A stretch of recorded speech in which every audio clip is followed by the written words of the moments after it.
एक सवाल लिख लीजिए, question.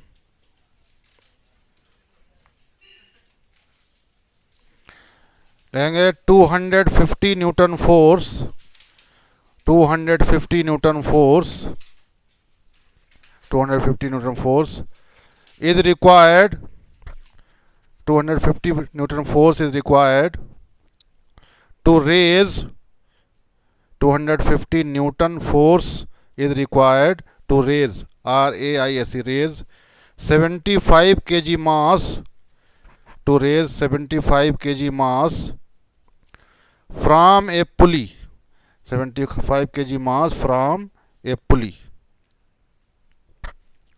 from a pulley. If rope is pulled 12 meter, if rope is pulled 12 meter,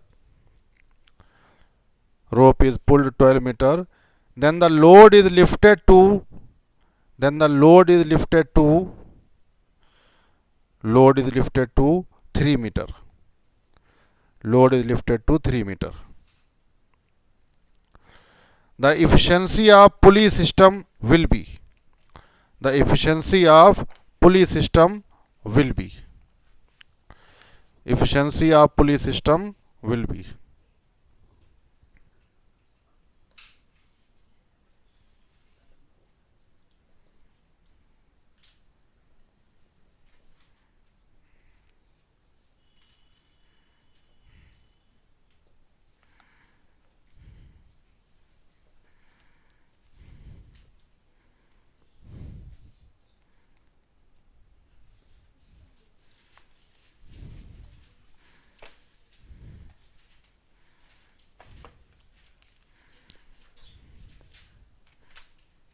कौन?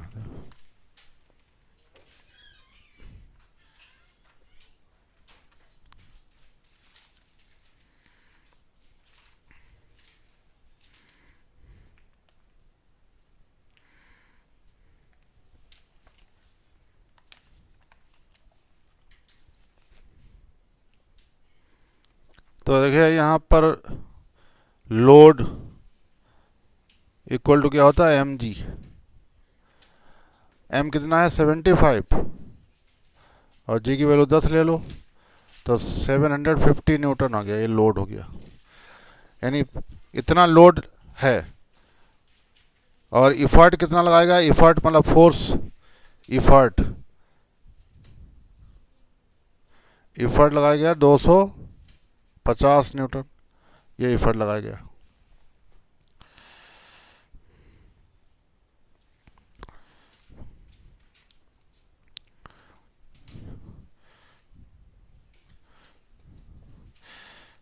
तो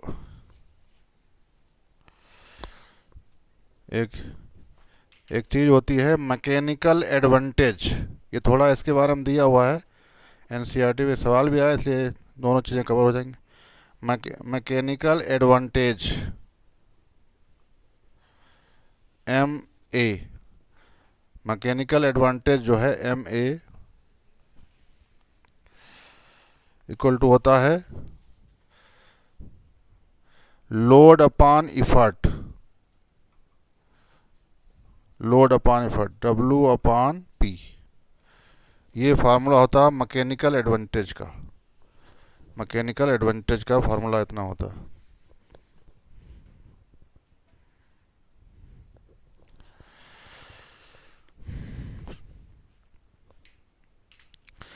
तो मैकेनिकल एडवांटेज, अब लोड कितना यहाँ पर है 750 और ये कितना है 250, तो मैकेनिकल एडवांटेज कितना आ गया, 3 आ गया, 3, ये मैकेनिकल एडवांटेज हो गया। अगर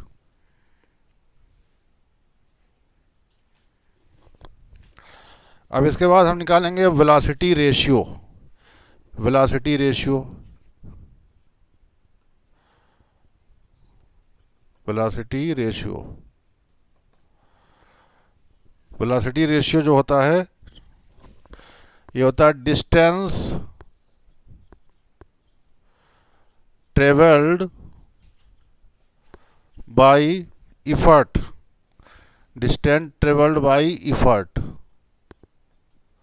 और upon distance travelled by load, distance travelled by load, ये रेशियो होता है, वेलोसिटी रेशियो कहलाता है। तो यहाँ पर वेलोसिटी रेशियो अगर हम निकालेंगे, वेलोसिटी रेशियो, तो डिस्टेंस ट्रेवल्ड बाई इफर्ट कितना है 12 और डिस्टेंस ट्रेवल्ड बाई लोड कितना है 3 है, तो ये 4 आ गया। अब इफिशिएंसी जो होती, इफिशिएंसी पूछी गई, तो इफिशिएंसी इक्वल टू यहां पर आएगा ईटा इक्वल टू होता है mechanical advantage upon velocity ratio. ये इफिशिएंसी का फार्मूला होता है mechanical advantage upon velocity ratio. तो ईटा इक्वल टू मैकेनिकल एडवांटेज कितनी निकाली हम लोगों ने 3 और ये कितना आया 4। अब परसेंटेज ले अगर लेंगे तो 100 से मल्टीप्लाई कर दो तो 25, तो ईटा इक्वल टू 75% आ गया, ये 75% है।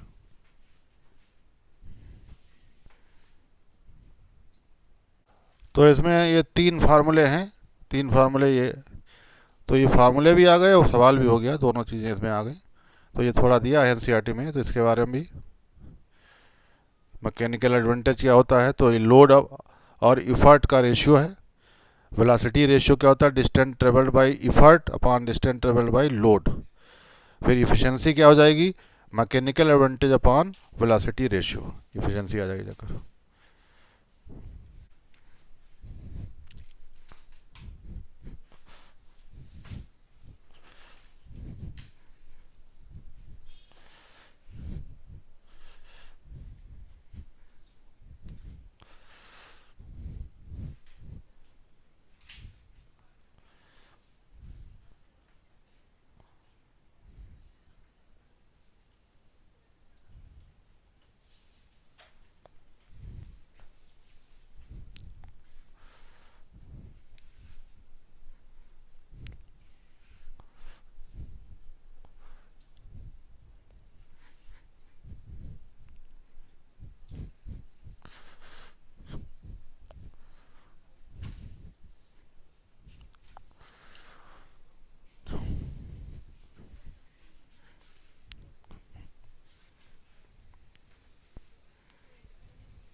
अब नेक्स्ट टॉपिक हम लोग पढ़ेंगे moment of inertia.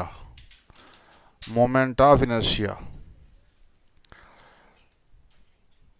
Moment of inertia, इसको हिंदी में कहते हैं जड़त्व आघूर्ण, जड़त्व आघूर्ण, मोमेंट ऑफ इनर्शिया। आपको हम पीछे इनर्शिया पढ़ा चुके हैं। इनर्शिया क्या है, tendency to oppose of change in the state of body, किसी बॉडी के स्टेट में होने वाले चेंज का अपोज करना। बॉडी का, अगर बॉडी रुकी है, अगर रुकी है रेस्ट में है, तो उसको अगर हम चेंज करेंगे उसकी स्टेट तो वो अपोज करेगी। बॉडी चल रही है और उसके चलने वाले की स्टेट में अगर हम चेंज करेंगे तो वो अपोज करेगी, है। तो बॉडी के स्टेट में होने वाले चेंज का अपोज करने की जो टेंडेंसी उसके अंदर होती है वो कहलाता है इनर्शिया। अब यहाँ पर है मोमेंट ऑफ इनर्शिया। तो वहाँ पर जो इनर्शिया जो हम लोगों ने पीछे पढ़ा वो ट्रांसलेशनल मोशन में था, ट्रांसलेशनल मोशन, लीनियर मोशन। वही चीज़ यहाँ भी है, एनालोगस हैं दोनों। वहाँ जैसे इनर्शिया था, ये मोमेंट ऑफ इनर्शिया है। एनालोगस मतलब है एक जैसा है। वहाँ इनर्शिया किस पर डिपेंड करता था, मास पे। तो वहाँ जो मास काम करेगा ट्रांसलेशन मोशन में, मास की जगह पे वही कौन काम करेगा, ये मोमेंट ऑफ इनर्शिया करेगा। तो है यहीं पर भी, अब यहाँ पर भी वही चीज़ है। कोई अगर बॉडी रोटेट कर रही है, घूम रही है, रिवॉल्व कर रही है, अपने एक्सिस के अबाउट रिवॉल्व कर रही है, उसकी स्टेट में, उसकी रोटेशनल मोशन में होने वाले चेंज का अपोज करना, रोटेशनल मोशन में अगर कोई चेंज हो रहा है उसमें अपोज करने की जो बॉडी के अंदर टेंडेंसी होती है उसे कहेंगे मोमेंट ऑफ इनर्शिया। इनर्शिया का मतलब वही है चेंज में होने वाले अपोज, चेंज का अपोज करना। किसी बॉडी की जो चेंज है, यहाँ पे चूंकि रोटेशनल मोशन का मसला है, तो रोटेशनल मोशन में जो होने वाला चेंज है उसका अपोज करना, उसे कहते हैं मोमेंट ऑफ इनर्शिया। और ट्रांसलेशन मोशन में क्या है, स्टेट, वहाँ स्टेट है, स्टेट का स्टेट में होने वाले चेंज का अपोज करना वो केवल इनर्शिया कहलाता है। और रोटेशनल मोशन में किसी बॉडी के अंदर जो चेंज हो रहा है उसका अपोज करना वो मोमेंट ऑफ इनर्शिया हो जाएगा। तो लिखेंगे the property of a body, the property of a body, the property of a body by virtue of which, property of a body by virtue of which, virtue, virtue of which a body revolving about an axis, by virtue of which a body revolving about an axis, body revolving about an axis opposes any change, opposes any change in rotational motion, opposes any change in rotational motion, opposes any change in rotational motion is known as, in rotational motion is known as moment of inertia, moment of inertia. Oppose any change in rotational motion is known as moment of inertia. Next paragraph लिखेंगे moment of inertia is analogous to, moment of inertia is analogous, moment of inertia is analogous to, is analogous to mass, analogous to mass in translational motion, analogous to mass in translational motion.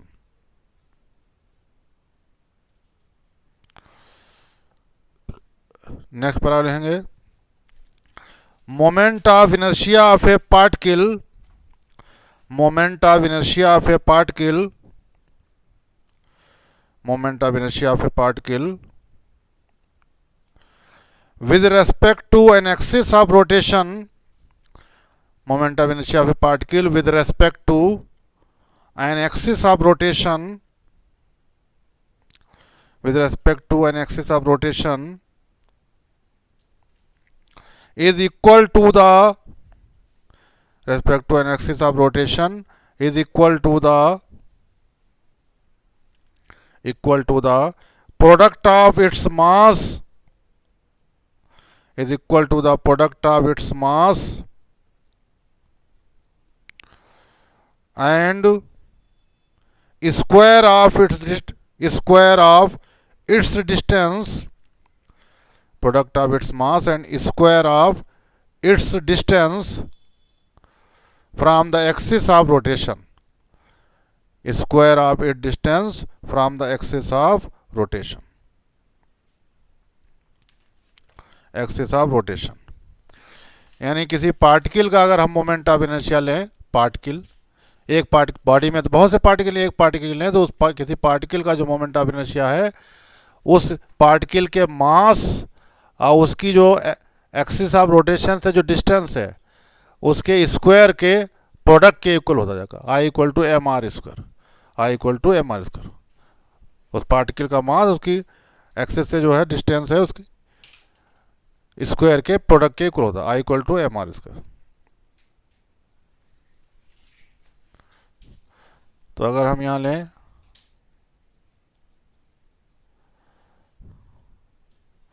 Moment of inertia of a system of particle, system of particles, moment of inertia of system of particle. ऐसे मान लीजिए कोई body है,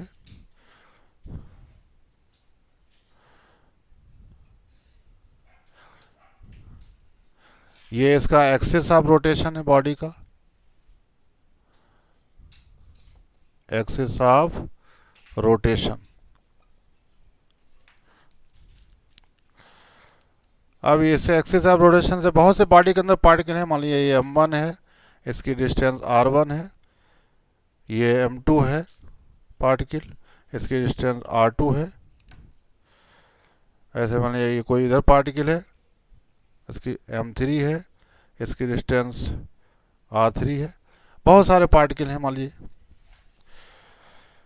तो moment of inertia क्या हो जाएगा, सारे जितने पार्टिकल हैं उनका टोटल, उनके मोमेंट ऑफ इनर्शिया का सम हो जाएगा। पूरी बॉडी का अगर मोमेंट ऑफ इनर्शिया निकालेंगे हम यहाँ पर, तो I इक्वल टू हो जाएगा I1 plus I2 plus I3 and so on IN हो जाएगा। IN मतलब n पार्टिकल हैं, सबका जुड़ जाएगा।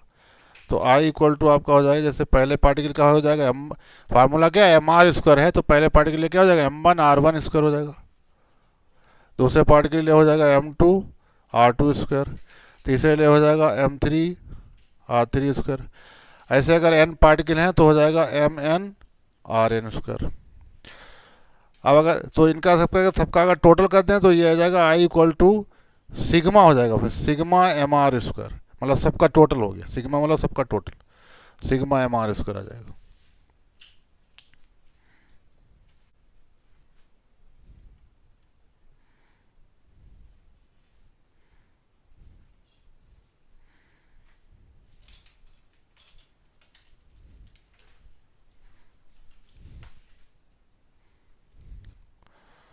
as a moment of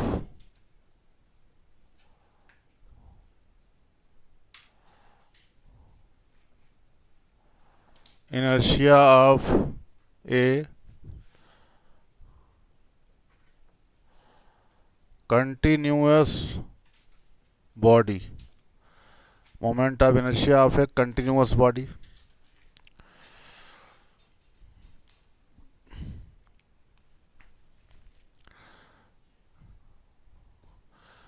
जैसे मान लीजिए बॉडी है, इसका एक्सिस ऑफ रोटेशन ये है, एक्सिस ऑफ रोटेशन। अब यहाँ से एक्सिस ऑफ रोटेशन से कोई पार्टिकल है, उसका मास है dm और डिस्टेंस है r। तो पूरी कंटिन्यूस बॉडी अगर है तो उसका मोमेंट ऑफ इनर्शिया फिर हम इंटीग्रल के फॉर्म में निकालेंगे। तो I इक्वल टू हो जाएगा ऐसे, तो उस कंडीशन का मोमेंट है, वैसे mr स्क्वायर होता है तो सिग्मा mr स्क्वायर। वैसे अब कंटिन्यूस बॉडी है तो फिर इंटीग्रेट सिग्मा का मतलब भी वही होता है, इंटीग्रेट मतलब भी होता है सबको एक जगह इकट्ठा करना। तो अब ये हो जाएगा r स्क्वायर dm, जैसे mr स्क्वायर तो यहाँ r स्क्वायर dm ऐसे लिख सकते हैं, r स्क्वायर dm। बस लिखने का तरीका है बस इसमें जो है। नेक्स्ट पैराग्राफ लिखेंगे moment of inertia of a body, moment of inertia of a body, moment of inertia of a body depends upon, moment of inertia of a body depends upon following factors, depends upon following factors।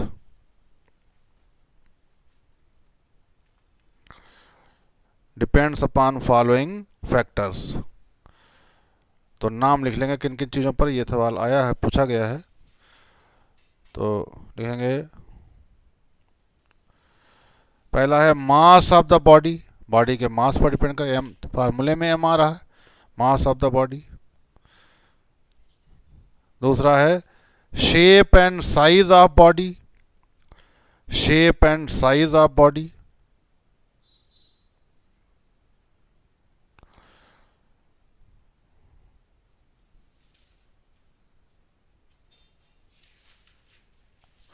तीसरा है distribution of mass about the axis of rotation. तीसरा है distribution of mass about the axis of rotation.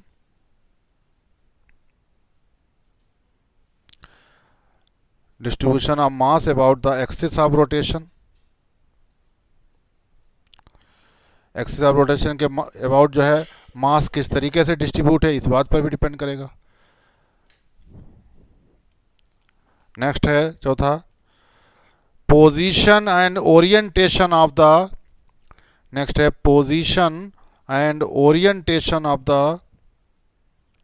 Position and orientation of the axis of rotation.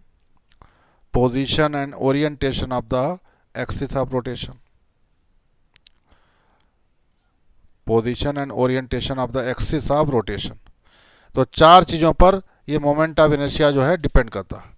चार चीज़ों पर depend करेगा। Body के मास पर, बॉडी का जो मास है तो बॉडी का शेप और साइज पर भी डिपेंड करेगा। बॉडी में एक्सिस ऑफ रोटेशन के अबाउट मास किस तरीके से डिस्ट्रीब्यूट है उस बात पर भी डिपेंड करेगा।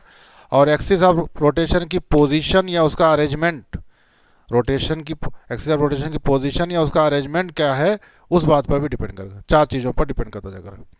नेक्स्ट पैराग्राफ लिखेंगे moment of inertia of a body. Moment of inertia of a body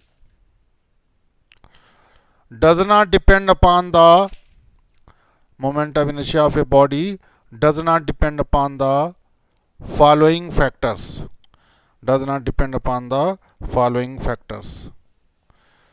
अब ये ऐसे फैक्टर हैं जिन पर डिपेंड नहीं करता है moment of inertia.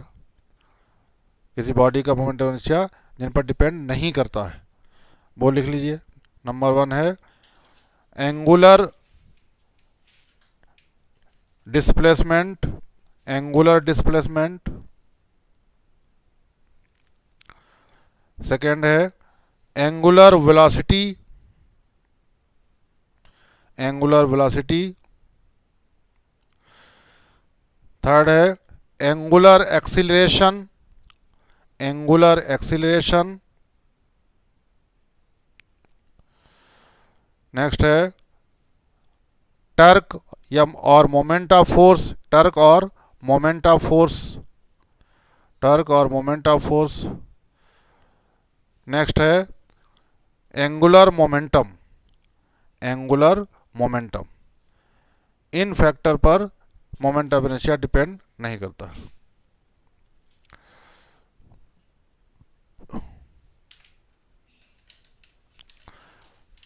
Next paragraph लिखेंगे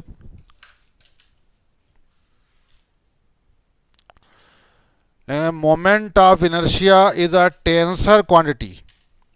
moment of inertia is a tensor TENSOR। TENSOR tensor quantity. Moment of inertia is a tensor quantity. तो देखिए फिजिकल क्वांटिटी हमने आपको पढ़ाई थी पीछे। आमतौर पे आप लोग जानते हैं कि स्केलर क्वांटिटी और वेक्टर क्वांटिटी दो पढ़ी होंगी आप लोगों ने कि एक स्केलर क्वांटिटी होती है एक वेक्टर क्वांटिटी होती है। स्केलर में केवल वैल्यू देखी जाती है, डायरेक्शन का कोई जिक्र नहीं होता। वेक्टर में दोनों होती हैं, मैग्नीट्यूड और डायरेक्शन दोनों होती हैं। लेकिन टेंसर में क्या होता है, टेंसर ऐसी क्वांटिटी है जिसकी वैल्यू अलग अलग एक्सिस के अलग अलग डायरेक्शन में अलग अलग हो जाती है। डायरेक्शन बदलेंगे तो वैल्यू बदल जाएगी एंड डिफरेंट डायरेक्शन में डिफरेंट वैल्यू होती है। और पूरी फिजिक्स में दो क्वांटिटी हैं जो टेंसर हैं। एक ये पढ़ी अभी हम लोगों ने मोमेंट ऑफ इनर्शिया, एक और आती है स्ट्रेस, प्रतिबल जिसे कहते हैं स्ट्रेस। ये दो क्वांटिटी ऐसी हैं जो टेंसर हैं। टेंसर ये टेंसर है। अगर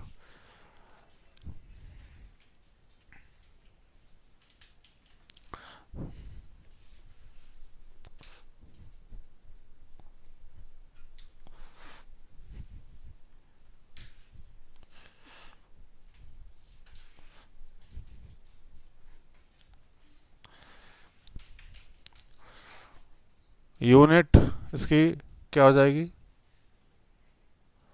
यूनिट ऑफ आई। तो फार्मूला बताया है अभी आपको, I equal to M R square होता है sigma M R square.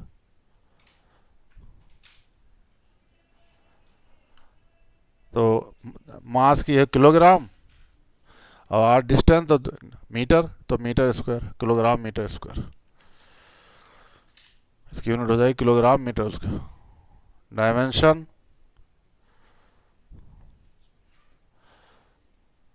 Dimension of I, तो आई का फार्मूला है फिर वही सिग्मा एम आर स्क्वायर। तो एम की डायमेंशन मास है, मास की डायमेंशन एम होती है, आर डिस्टेंस है, डिस्टेंस मतलब लेंथ एल और पावर, तो एम एल टू इसकी डायमेंशन हो जाएगी।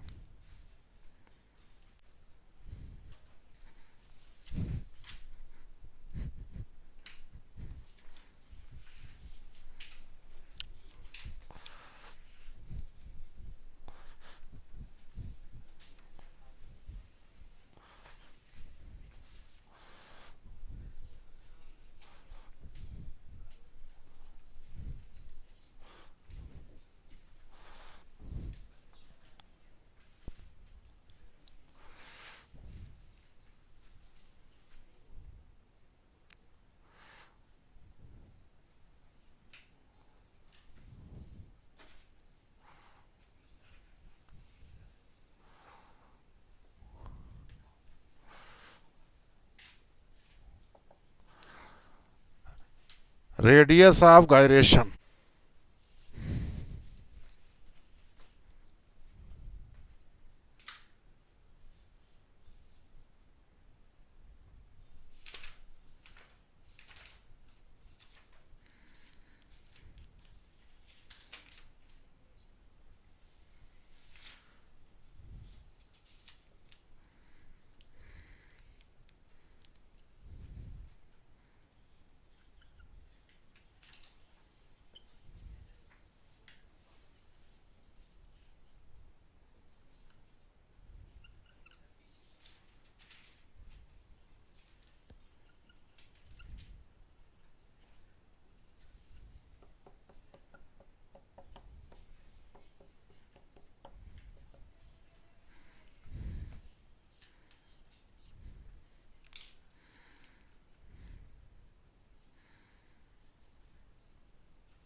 तो देखिए रेडियस ऑफ गायरेशन, इसे हिंदी में कहते हैं घूर्ण त्रिज्या।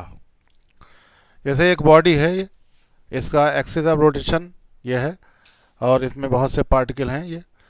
अब इस पूरे बॉडी को हमने इक्विवेलेंट कर दिया, तुल्य बराबर कर दिया, इक्विवेलेंट, ये एक्सिस, और इस बॉडी के जितने पार्टिकल थे, जितना टोटल मास था, ये हमने एक्सिस ले लिया, ये एक्सिस उसके हो गया। अब इसका जितना मास था वो एक पॉइंट पर लाकर रख दिया, एक पॉइंट हमने ले लिया। जैसे यहाँ अलग अलग थे बहुत से पार्टिकल, अब टोटल मास हमने एक पॉइंट पर लाकर रख दिया, एक पॉइंट पर है टोटल मास, उस पॉइंट पर लाकर रख दिया। अब उस पॉइंट पर जो लाकर रख दिया, पॉइंट मास जिसे कहते हैं, पॉइंट मास, इसे पॉइंट मास कह सकते हैं, ये जो पॉइंट है। अब उस पॉइंट से एक्सिस ऑफ रोटेशन की जो डिस्टेंस है, ऐसा पॉइंट, यानी किसी पॉइंट से एक्सिस ऑफ रोटेशन की वो डिस्टेंस, वो पॉइंट जिस पर ये मान लें कि हम इस पॉइंट पर हम मान लें कि पूरी बॉडी का मास इसी पर है, सारे पार्टिकल का मास आकर यहीं पर आ गया है, तो उस पॉइंट से एक्सिस ऑफ रोटेशन की डिस्टेंस है, उसको ही कहते हैं रेडियस ऑफ गायरेशन कहा जाएगा, उसको ही रेडियस ऑफ गायरेशन कहा जाएगा। इस पॉइंट से ये मान के चलिए कि ये हमने टोटल लाकर पूरे बॉडी का पूरा मास यहाँ पर आ गया। अब उससे जो है जो डिस्टेंस एक्सिस ऑफ रोटेशन की आएगी, वही कहलाएगी रेडियस ऑफ गायरेशन कहलाई जाएगी, इक्विवेलेंट। तो लिखेंगे, लेंगे the distance from the axis of A mass point, the distance from the axis of A mass point, ये मास पॉइंट लिख लीजिए यहां पर, मास point, the distance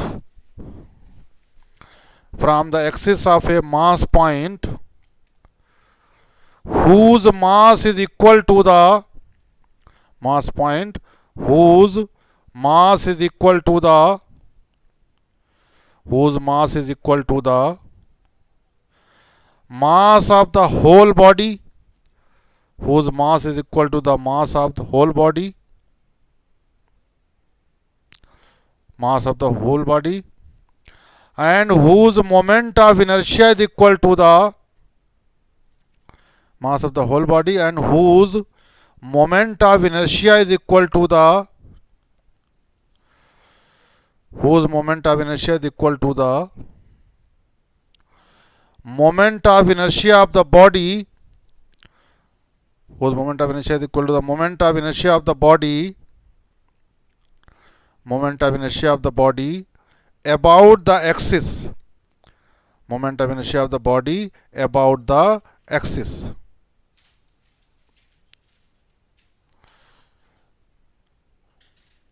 About the axis. Such distance is called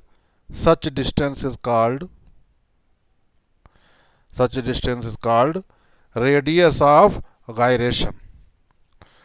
Such distance is called radius of gyration.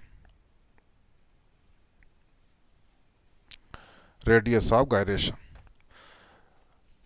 तो radius of gyration क्या है? Point mass, जो मास point है, मास पॉइंट से डिस्टेंस है, और ये मान चलें कि इस मास पॉइंट का जो मास है वो पूरी बॉडी के मास के इक्वल है, और इसका जो मोमेंट ऑफ इनर्शिया है उस बॉडी के मोमेंट ऑफ इनर्शिया के इक्वल है जाकर ये हो जाएगा।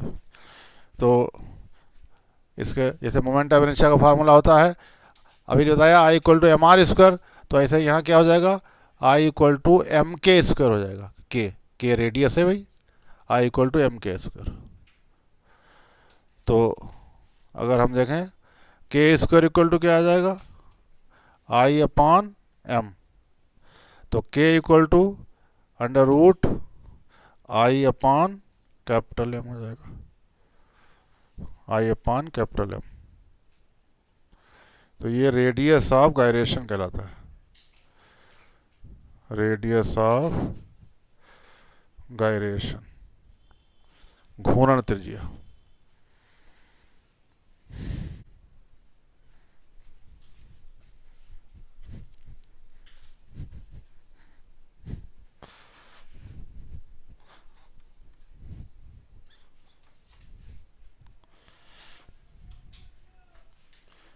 तो अगर पूरी बॉडी का अगर मोमेंट ऑफ इनर्शिया जैसे लें तो के इक्वल टू ये भी फार्मूला लिखा जा सकता है, अंडर रूट सारे पार्टिकल जितने हैं बॉडी के उनका मोमेंट ऑफ इनर्शिया लें तो हो जाएगा m1 r1 square plus m2 r2 square plus m3 r3 square. ऐसे अगर मान लीजिए n पार्टिकल हैं तो mn rn स्क्वायर, और अपान टोटल मास तो भाई m1 plus m2 plus m3 and so on mn हो जाएगा, ये हो जाएगा।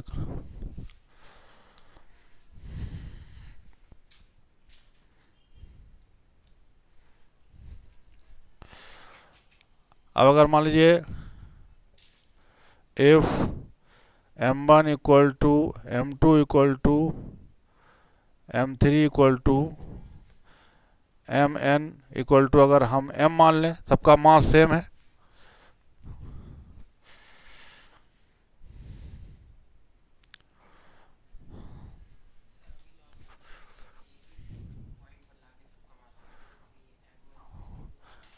मतलब वही सब, ये मोमेंट ऑफ इनर्शिया जो है उस पॉइंट का मोमेंट ऑफ इनर्शिया बॉडी के मोमेंट ऑफ इनर्शिया के बराबर नहीं है, ये भी लिखा है। पॉइंट का जो उस पॉइंट का मोमेंट ऑफ इनर्शिया बॉडी, तो पूरी बॉडी का मोमेंट ऑफ इनर्शिया अगर हम रखें, बॉडी में तो बहुत से पार्टिकल हैं, सबका रखें टोटल, ऐसे उसका जो मास है उस पॉइंट का मास बॉडी के टोटल मास के, तो टोटल मास मतलब जितने पार्टिकल हैं सबका मास हम ले लेंगे, टोटल वही आ जाएगा जाकर। तो अब हम अगर वैल्यू एम सबकी सेम वैल्यू रखें, एम रख दें, यानी that is all particles have same mass, सभी पार्टिकल का मास सेम है, तब क्या हो जाएगा देखिए, तब के इक्वल टू क्या आ जाएगा, अब हर जगह अब एम आ जाएगा सब पूरे में, के इक्वल टू अंडर रूट हो जाएगा ये, तो M R 1 square plus M R 2 square plus M R 3 square and so on M R N square. ऐसे यहाँ पर नीचे हो जाएगा m1 plus m2 plus m3, ऐसे ही जो है nm हो जाएगा भाई, nm n पार्टिकल है तो nm हो जाएगा, टोटल मिलाकर भाई m1 नहीं mm रखा जाएगा, सॉरी। तो m कॉमन लें, ऊपर भी m कॉमन, m कैंसिल हो जाएगा फिलहाल, तो अब ये आ जाएगा मतलब है वही under root r1 square plus r2 square plus r3 square and so on rn square upon n आ जाएगा नीचे, ये ना आ जाएगा,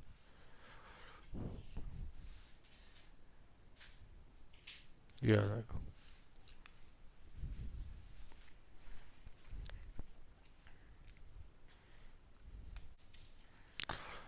तो इस तरीके से देखें तो ये जो रेडियस ऑफ गायरेशन है किसी बॉडी के अबाउट द एक्सिस किसके इक्वल है, सबका देखिए स्क्वायर किया गया उनका टोटल, ये जो इसे कहते हैं मीन स्क्वायर।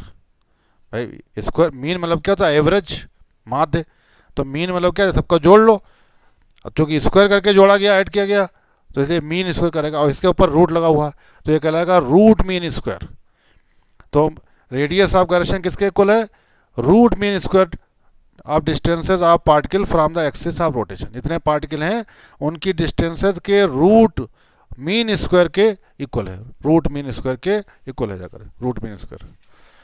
तो ये लिख लेंगे पॉइंट, ये ले लेंगे 10 the radius of gyration of a body, 10 the radius of gyration of a body, radius of gyration of a body about a given axis of a body about a given axis about a given axis is equal to the about a given axis is equal to the root mean square of equal to the root mean square of distance of constituent particles, root mean square of distance of constituent particles, root mean square of distance of constituent particles from the axis of rotation, from the axis of rotation, from the axis of rotation। Next paragraph लिखेंगे, radius of gyration, radius of gyration depends upon following factors, radius of gyration depends upon following factors, depends upon following factors, following factors. तो नाम लिख लेंगे, पहला वही जो जिन पर moment of inertia depend करता है उस पर ये भी डिपेंड करेगा बिल्कुल वही। पहला हो जाएगा shape and size of body, first है shape and size of body. दूसरा पोजीशन एंड कॉन्फ़िगरेशन ऑफ, दूसरा है position and configuration of axis of rotation, position and configuration of axis of rotation।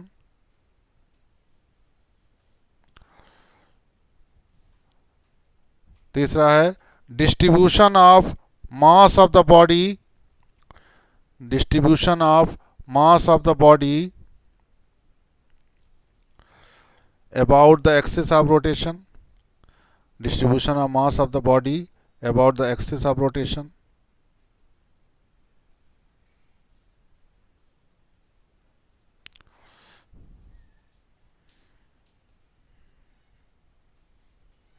तो इन चीज़ों पर ये डिपेंड करता है।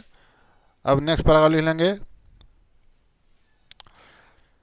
Radius of gyration is a scalar quantity, radius of gyration is a scalar quantity, radius of gyration is a scalar quantity.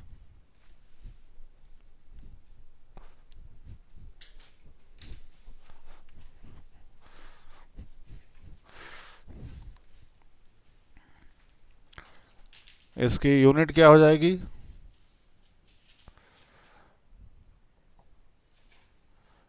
Unit of के। तो जाहिर बात है रेडियस है तो रेडियस क्या डिस्टेंस है, तो डिस्टेंस की यूनिट क्या होती है, मीटर, तो ये मीटर हो जाएगी।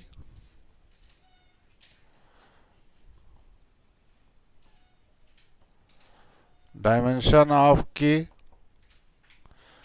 जो कि ये डिस्टेंस है तो मीटर लंबाई लेंथ एल हो जाएगी, डायमेंशन एल हो जाएगी, एल हो जाएगी।